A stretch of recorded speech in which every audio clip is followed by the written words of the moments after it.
nem seus ouvidos ouviram, nem jamais penetrou no seu coração. Era o que Deus fazia e iria fazer na vida do apóstolo Paulo. É o que Deus quer fazer na sua vida. Coisas inacreditáveis. Transformar o seu luto em alegria, transformar a sua vida de tristeza numa vida feliz, numa vida alegre, transformar o sonho, aliás, o pesadelo em sonho, um sonho gostoso, maravilhoso, quando você vai poder descansar nos braços de Deus, se aquietar nos braços do Pai, como lemos no Salmo que iniciou o culto. A primeira lição que o salmista nos dá é crer no inacreditável. A segunda lição que o texto nos dá é que nós precisamos crer nesse Deus que restaura, precisamos crer no inesperável, naquilo que é inesperável, porque o texto fala de uma restauração completa. O verso 4 diz: restaura, Senhor, a nossa sorte, como as torrentes do Negueb. Irmãos, aqui há algumas coisas interessantes. Porque até então o povo de Deus está subindo de volta para Jerusalém em louvor, em festa, em adoração ao nome do Senhor que os restaurou, que os livrou da morte, que os livrou da escravidão. Mas ao chegar ali em Jerusalém, a tristeza, destruição, morte. As notícias que vieram para Neemias foram as piores possíveis. Quando Neemias ouve as notícias de como estava Jerusalém, ele cai em choro, em pranto, em clamor ao nome do Senhor. Ele busca o nome do Senhor por um bom tempo. E ele se põe na presença de Deus para ser instrumento de Deus para abençoar o povo e a cidade do Senhor. A volta do cativeiro não foi fácil. Apesar de ser um momento de festa, era preciso reconstruir a igreja, era preciso reconstruir suas casas, era preciso reconstruir a vida. E imaginem os traumas que eles tiveram. Imaginem aquelas criancinhas que viram seus pais serem mortos, serem abusados, quando na invasão de Nabucodonosor, pessoas traumatizadas, pessoas abatidas, pessoas precisando da vida, da restauração do Senhor. E ao voltar para Jerusalém, eles se lembram do deserto do Negueb.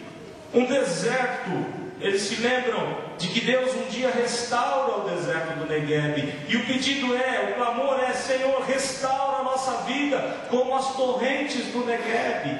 Restaura, Senhor. Talvez você esteja vivendo sem rumo na sua vida. Talvez você nem sabe o motivo da sua existência, está completamente perdido. Talvez você não tenha mais esperança, não tenha mais solução para um problema que tem te abatido, que tem te afligido. Talvez você esteja vivendo num deserto, como todos nós passamos por muitos desertos em nossa vida. Um deserto de morte, um deserto que é seco, que não tem alegria, que não tem festa. Um deserto cheio de ruínas, de pedras, de poeiras, tribulações para todo lado, feras e tantas coisas ruins que acontecem no deserto. O deserto não tem água, não tem vida, não tem um fruto para se comer. Um deserto não tem nada de vida.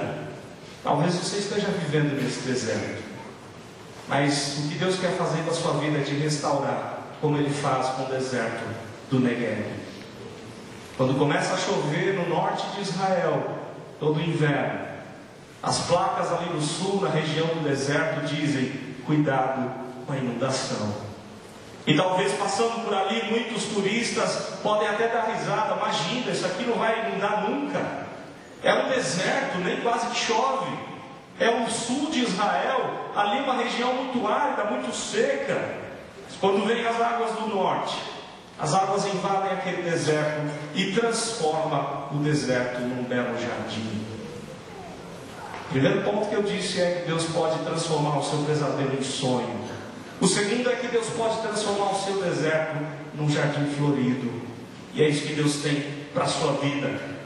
Aqueles moradores do deserto, os beduínos, esperam todos os anos essa torrente chegar. Porque 2 dias depois da torrente, as sementes que são lançadas pelo vento e aquela torrente que rega a semente, acontece o milagre do crescimento de flores, plantas, frutos, e o deserto fica um lugar habitável. aqueles moradores precisam daquilo para dar alimento aos seus filhos.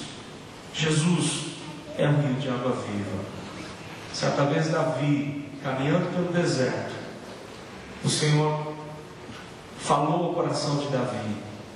E em vez de Davi pedir algo para Deus, em vez de Davi pedir água para Deus, ele estava morrendo de sede. Lá no Salmo 63, o rei Davi, em vez de pedir água, ele diz assim: Senhor, a tua graça é melhor do que a vida, os meus lábios te louvam. Em outras palavras, Davi está dizendo: Senhor, eu não quero água, eu não preciso de água, eu não preciso nem sequer a minha vida, eu preciso da graça do Senhor, inundando o meu ser. A tua graça é melhor do que a vida, os meus lábios te louvam. Creio no inesperável. A torrente vem de maneira inesperada, ninguém tem como prever quando ela chega, mas ela chega. Da mesma forma, Deus quer fazer algo inesperado na sua vida. Creia nos impossíveis de Deus. Eu não sei qual é o seu impossível. Talvez o seu impossível seja um casamento quebrado. Talvez o seu impossível seja um romance destruído, um relacionamento que não deu certo. Talvez você está decepcionado com coisas, com pessoas. Talvez você está tentando vencer vícios, problemas no trabalho. Financeiramente, talvez você esteja falido. Creia naquele Deus, ou no Deus que é Senhor de todas as coisas e que realiza o inesperável e o inacreditável na sua vida. Deus quer regar a sua vida com bênção. Mas a palavra de Deus ensina também que nós precisamos crer no Deus do improvável. O Deus do improvável. Porque o texto continua dizendo, verso 5: os que com lágrimas semeiam, com júbilo ceifarão. Quem sai andando e chorando enquanto semeia, voltará com júbilo, trazendo seus feixes. A palavra de Deus aqui ensina algo bastante precioso para a gente. Se Deus quer transformar o nosso deserto em jardim, a grande pergunta é: como fazer que o nosso deserto vire um jardim? Como é possível que o deserto da nossa vida se transforme num jardim? E aqui é algo muito curioso, muito interessante, porque a agricultura de Israel é reconhecida como uma das melhores do mundo. E os israelitas, eles pegaram toda a ideia da agricultura deles, baseada neste salmo, por uma seguinte questão: eles não têm muita água. Israel não é tão bem provida de água como o nosso país. E algo interessante acontece ali então na agricultura. Eles inventaram um sistema de agricultura que, em vez de regar muita água na planta ou no solo, rega-se gotinhas, como se fossem lágrimas, em cima da semente. E o resultado foi melhor do que muita água, como na maioria dos lugares. De onde eles pegaram isso? A palavra de Deus. Os que com lágrimas semeiam vão voltar com júbilo, vão trazer o fruto do seu trabalho, vão trazer os seus feixes. É a palavra de Deus que diz isso, e a palavra de Deus não falha. O profeta Jeremias diz que é maldito aquele que confia no homem, vai ser como um arbusto solitário no deserto, mas é bendito aquele que confia em Deus, porque será como uma árvore plantada junto às correntes de águas, e que no devido tempo vai dar o seu fruto, conforme diz lá o Salmo 1.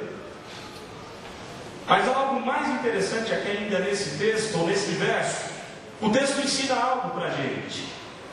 É que restaurar a vida é um processo, e é um processo dolorido. A restauração de Israel, a restauração de Judá, seria um processo de muita dor, de muito sofrimento. E o que o salmista ensina para a gente é que, Senhor, enquanto a torrente não chega, eu vou chorar em cada sementinha e vai nascer, vai dar fruto, vai trazer vida, mesmo que para isso eu tenha que regar essa semente com choro. Mas ainda mais, o texto diz o seguinte: quem sai andando e chorando enquanto semeia. Mais uma lição do salmista aqui. O texto da palavra de Deus não diz que quando a gente precisa ser restaurado, quando a gente está vivendo num deserto, o texto não está ensinando que a gente tem que ficar em prantos, em choro, em rodinha de miséria.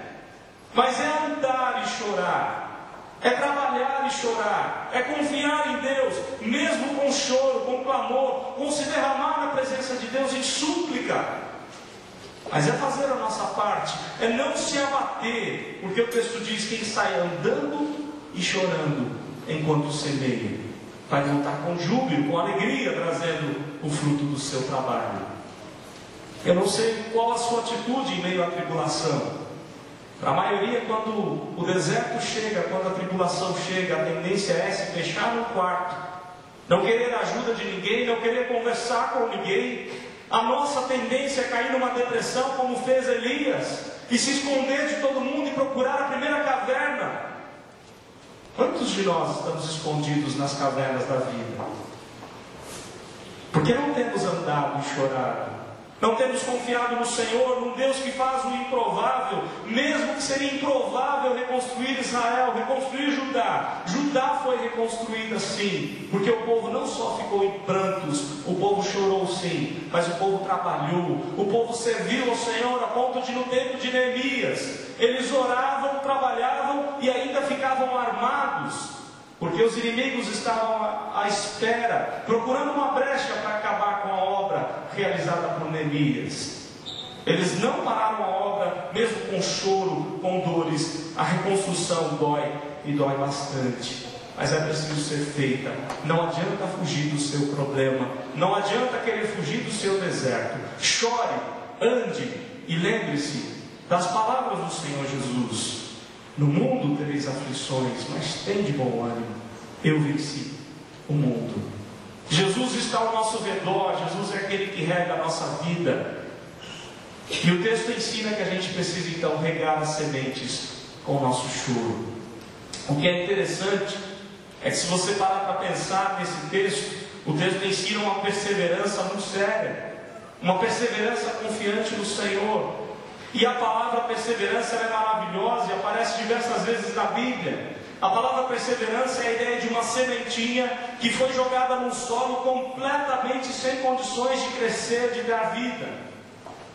Mas de repente aquela sementinha começa a brotar e vem frutos dali, porque ela perseverou, ela viveu, mesmo quando tudo estava ruim ao seu redor, quando todas as circunstâncias iriam dizer que aquela semente ia morrer, ela perseverou e ela deu frutos. É isso que Deus quer fazer com o seu povo, mesmo passando pelos desertos da vida, mesmo passando pelas situações adversas. Deus quer fazer a gente ter vida, ter prosperidade, ter bênção da parte de Deus, vida abundante, do que Jesus tem para nos dar. Para terminar, certa vez um rei, ele tinha um diamante, um dos mais belos do mundo, um diamante grande, e aquele rei deixou cair o diamante, a queda foi muito séria e riscou, fez um risco muito profundo no diamante. O diamante, um dos mais caros do mundo, e aquele rei ficou preocupado, chamou todos os especialistas para tentar consertar aquele risco, que traria um prejuízo muito grande do valor daquele diamante. E todos os especialistas diziam o seguinte: ó rei, para consertar esse risco, a gente vai precisar partir esse diamante, o que vai perder ainda mais o valor do diamante. É melhor deixar assim mesmo, ou se quisermos, nós vamos ter que partir. Até que chegou alguém, um artesão, um homem que disse ao rei o seguinte: eu aprendi com o Senhor dos artesãos, eu aprendi com o Senhor dos senhores, que é possível restaurar esse diamante. E o rei prontamente entrega aquela pedra preciosa para aquele homem. Depois de alguns dias, aquele homem traz o diamante, e ele faz o seguinte naquela pedra, naquele onde estava o risco, ele fez uma flor, uma rosa, esculpiu no próprio diamante uma rosa, tornando a joia muito mais preciosa do que era do início. Daí o rei foi falar com ele: mas com quem que você aprendeu a fazer essa obra tão maravilhosa? E aquele artesão disse: eu aprendi a fazer com Deus, porque Deus transforma todos os riscos da nossa vida em uma bela flor.